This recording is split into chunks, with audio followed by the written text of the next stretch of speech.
Hi friends, washing powder నిర్మా. ఈ jingle వినగానే మనందరికీ ఆ తెల్లటి గౌను వేసుకున్న పాప గుర్తొస్తుంది.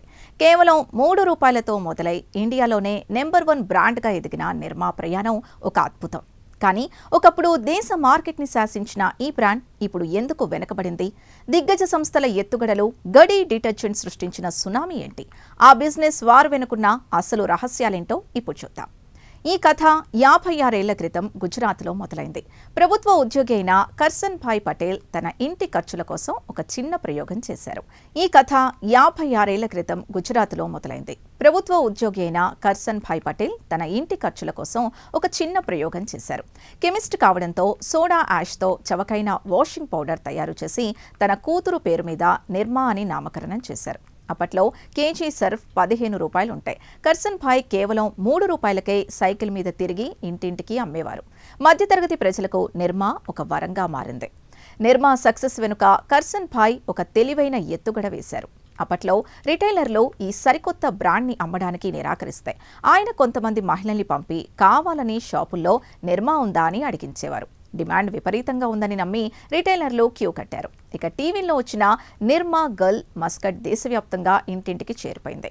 1985 నాటికి 60% మార్కెట్ షేర్తో నిర్మా తిరుగులేని రారాజుగా నిలిచింది. నిర్మా దెబ్బకు అప్పట్లో దిగ్గజ సంస్థ HLL వణికిపోయింది. వారు ఆపరేషన్ స్టింగ్ పేరుతో ఒక రహస్య మిషన్ మొదలుపెట్టారు. నిర్మా వాడితే చేతులు పగులుతాయి, దుర్వాసన వస్తుంది అనే బలహీనతల్ని టార్గెట్ చేస్తూ అదే ధరకు అంతకంటే మెరుగైన క్వాలిటీతో వీల్ డిటర్జెంట్ని తెచ్చారు. అలాగే లలితాజీ అనే క్యారెక్టర్ ద్వారా చవకైన వస్తువు కంటే నాణ్యమైన వస్తువే ముఖ్యమని ప్రచారం చేసి నిర్మా మార్కెట్ని దెబ్బకొట్టారు. అయితే నిర్మాను పూర్తిగా దెబ్బకొట్టింది మాత్రం కాన్పూర్ నుండొచ్చిన గడి డిటర్జెంట్. వీరు నిర్మా కంటే 10% ఎక్కువ ధర పెట్టినా క్వాలిటీ బాగుండడంతో జనాలు దీనివైపు మళ్లారు. పైగా ధర ఎక్కువగా ఉండడంతో రిటైలర్లకు ఎక్కువ కమిషన్ దొరికింది. దానివల్ల దుకాణదారులు కూడా గడినే రికమెండ్ చేయడం మొదలుపెట్టారు. చూస్తుండగానే 2017 నాటికి నిర్మా మార్కెట్ షేర్ కేవలం 4%కి పడిపోయింది. డిటర్జెంట్ బిజినెస్ దెబ్బతిన్నప్పటికీ కర్సన్ భాయ్ పటేల్ తన వ్యాపారాన్ని ఇతర రంగాలకు విస్తరించారు.